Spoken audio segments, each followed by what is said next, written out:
बच्चों यहाँ पे हमें एफ एक्स दिया हुआ है, तो आपको इसमें all point of discontinuity check करना है। तो कैसे all point of discontinuity check करेंगे? सबसे पहले आपको क्या करना है, ये वन देखें तो इस वन के एस्पेक्ट में करना है, तो मतलब वन से ग्रेटर के लिए चेक करें, फिर वन के इक्वल के लिए चेक करें, और फिर वन से लेस देन के लिए चेक करें कि ये डिसकंटिन्यूअस होगा कि नहीं, पॉइंट ऑफ डिसकंटिन्यूटी इसमें आता है या नहीं आता है। ठीक है, तो कैसे करें? x ग्रेटर देन 1, तो x ग्रेटर देन 1 के लिए आपको क्या करना है, लिखना है when x greater than 1।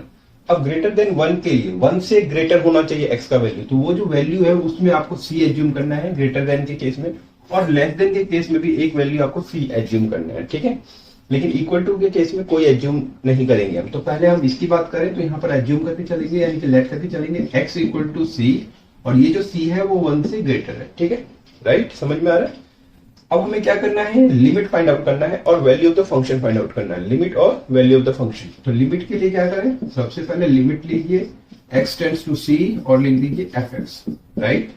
Find out करेंगे तो ये आपका हो जाएगा limit x tends to c fx। अब जरा देखिए यहाँ पर fx, तो कौन से fx की बात हो रही है? जो x ग्रेटर देन 1 की बात हो रही है। तो x ग्रेटर देन 1 के केस के लिए fx क्या है, x प्लस 1 है, तो ये आप लिख लीजिए यहाँ पर x प्लस 1 है, x की जगह यहाँ पे c पुट कर दीजिए, ये आपका c प्लस 1 आ गया। ठीक है, समझ में आ रहा है?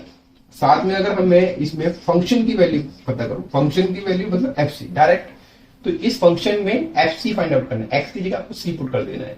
तो ये क्या हो जाएगा, x है fx equal to x plus 1 चल रहा है, क्योंकि ये केस हमने ले रखा है। तो यहाँ पर हम क्या करें, x की जगह c पुट करें, तो ये हो जाएगा fc equal to c plus 1, तो इक्वल टू c प्लस 1। ठीक है, ये आपका हो गया c प्लस 1। ठीक है, चेक करेंगे क्या दोनों इक्वल आ रहा है क्या? तो जी हाँ, यहाँ पर देख लीजिए c प्लस 1 ये लिमिट की वैल्यू और फंक्शन की वैल्यू, ये फंक्शन की वैल्यू c पर, तो दोनों इक्वल आ रहा है। तो आपको लिख देना है कि क्लियरली, हाँ जी, ये जो लिमिट है वो x टेंड्स टू c और ये fx इक्वल टू fc आ रहा है। ठीक है, दोनों इक्वल आ रहा है, तो देयरफॉर हम क्या कहेंगे कि f जो है वो क्या है, ये कंटिन्यूअस हो गया, तो f इज कंटिन्यूअस, ये जो है वो कंटिन्यूअस होगा कहां पर, at x equal to c, at x equal to c, x greater than 1, तो therefore f is continuous at x greater than 1। तो x ग्रेटर देन 1 के लिए क्या होगा, कंटिन्यूअस होगा। तो यहाँ पर भी आप लिख लीजिए कि ये कंटिन्यूअस आ रहा है इस केस में। ठीक है, अब हम बात करते हैं एट x इक्वल टू 1 पर। तो यहाँ पर हमें सीधे एक वैल्यू पता है 1, ठीक है, लेकिन यहाँ पर हमें नहीं पता था, क्योंकि ग्रेटर देन 1 तो बहुत सारे पॉइंट्स हो सकते हैं, इसमें हमें सीधे डायरेक्ट हमें वैल्यू पता है। तो इसके लिए हम क्या करते हैं, लेफ्ट हैंड लिमिट निकालते हैं। लेफ्ट हैंड लिमिट, जब भी आपको ये डायरेक्ट वैल्यू पता है तो लेफ्ट हैंड लिमिट यानी कि 1 माइनस और फाइंड आउट करेंगे fx। तो यहाँ पे left hand limit, right hand limit और वैल्यू ऑफ द फंक्शन, इसमें तीन चीज फाइंड आउट करना है। तो कैसे करेंगे, देखिए, limit x tends to 1 minus, 1 minus मतलब 1 से लेस देन का केस, 1 माइनस, तो 1 से लेस देन के लिए देखें, x लेस देन 1 के लिए fx ये लेना है। तो ये आपको यहाँ लिख लेना है, बहुत सिंपल है। यहाँ पर 1 पुट कर दीजिए, तो 1 का कर देंगे स्क्वायर, 1 टोटल हो गया, 1 प्लस 1 टोटल क्या हो गया 2। ठीक है, साथ में हमें right hand limit find out करना है। तो यहाँ पर लिख दीजिए भाई कि ऑल्सो हम राइट हैंड लिमिट भी फाइंड आउट कर रहे हैं। तो x टेंड्स टू 1 प्लस, तो 1 प्लस में fx, तो ये आपका हो जाएगा limit x tends to 1 plus. तो 1 प्लस के लिए जरा देखें, 1 से ज्यादा के लिए, तो 1 से ग्रेटर के लिए क्या होगा, x प्लस 1 चल रहा है लिमिट यहाँ पर, ये फंक्शन, तो फंक्शन की वैल्यू यहाँ पर क्या पुट करेंगे, x प्लस 1, क्योंकि 1 से ग्रेटर की बात कर रहे हैं। तो यहाँ पर अब बाद में यहाँ पर x की जगह 1 पुट करेंगे, तो ये 1 हो गया प्लस का 1, तो टोटल आ गया 2। ठीक है, चेक करेंगे दोनों इक्वल आ रहा है। तो जी हाँ, अगर दोनों इक्वल आ रहा है तो इसका मतलब क्या है कि आपको फंक्शन की वैल्यू पता करनी है। फंक्शन की वैल्यू मतलब 1, f1, इस 1 पॉइंट की बात हो रही है, तो f1 फाइंड आउट करेंगे डायरेक्ट। तो f1 देखें, x इक्वल टू 1 के केस में फंक्शन ये लेना है, और यहाँ पर x की जगह हम f1 फाइंड आउट करें, f1, तो x की जगह 1 पुट किया, तो यहाँ पर भी 1 पुट कर देंगे, तो 1 प्लस 1 टोटल क्या आएगा 2। तो ये आपका आ जाएगा, यहाँ पे लिख लीजिए 2। अब देखिए, left hand limit 2, right hand limit 2 और value of the function, function की वैल्यू 1 पे भी 2, तो इसका तीनों इक्वल आ रहा है। तो इस केस में आपको क्या करना है, लिखना है क्लियरली लिख देना है, ये तीनों इक्वल आ रहा है, तो क्या होगा, इट इज, डायरेक्ट लिख दीजिए कि इट इज, ये क्या होगा, कंटिन्यूअस फंक्शन होगा, इट इज कंटिन्यूअस होगा एट कहां पर, x इक्वल टू 1। अब हम बात करेंगे x लेस देन 1। तो यहाँ पर मैंने कंटिन्यूअस लिखा था, यहाँ पर भी आपका कंटिन्यूअस ही आ रहा है, चेक कर लीजिए।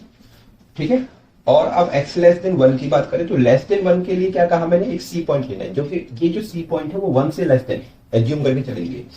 ठीक है, तो लेट करेंगे कि x इक्वल टू सी और c लेस देन 1 है। ठीक है, अब इसमें क्या करना है, सीधे लिमिट फाइंड आउट करेंगे और value of the function find out करेंगे। ठीक है, लिमिट फाइंड आउट कर लेते हैं, limit x tends to c और ये आपका हो जाएगा fx, limit x tends to c और ये fx कौन सा लेना है, लेस देन 1 के लिए fx ढूंढना है। तो लेस देन 1 के लिए fx कौन सा है, एक्स स्क्वायर प्लस 1, ये आपको लिख लेना है एक्स स्क्वायर प्लस 1, यहाँ पर x की जगह c पुट करना है तो ये आपका c स्क्वायर प्लस 1 हो गया। ठीक है, तो ये क्या हो जाएगा c स्क्वायर प्लस, ठीक है, x की जगह c पुट कर देना तो ये c स्क्वायर प्लस 1 हो गया। अब जरा देखिए value of the function, value of the function मतलब एफ सी, तो फंक्शन कौन सा है इस केस के लिए, ये चल रहा है लेस देन 1 के लिए, तो यहाँ पर एफ सी, एक्स की जगह सी पुट कर लेना है तो क्या हो जाएगा, ये आपका हो जाएगा एफ सी किस इक्वल होगा, सी स्क्वायर प्लस 1 के, सी स्क्वायर प्लस 1, तो दोनों इक्वल आ गया। तो इसका मतलब क्या है कि क्लियरली आप डायरेक्ट लिख दीजिए ये दोनों इक्वल हैं, तो इट इज, ये क्या हो गया, कंटिन्यूअस हो गया, continuous for x less than 1, तो x लेस देन 1 के लिए क्या होगा, कंटिन्यूअस होगा।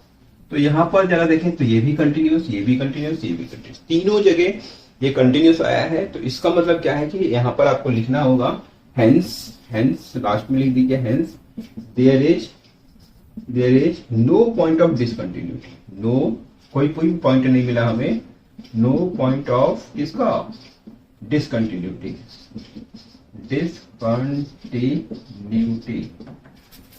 हाँ डिसकंटिन्यूटी। ठीक है, डिसकंटिन्यू, बस सॉल्यूशन हो चुका है, उम्मीद करता हूँ स्टूडेंट समझ में आ गया होगा। ठीक है।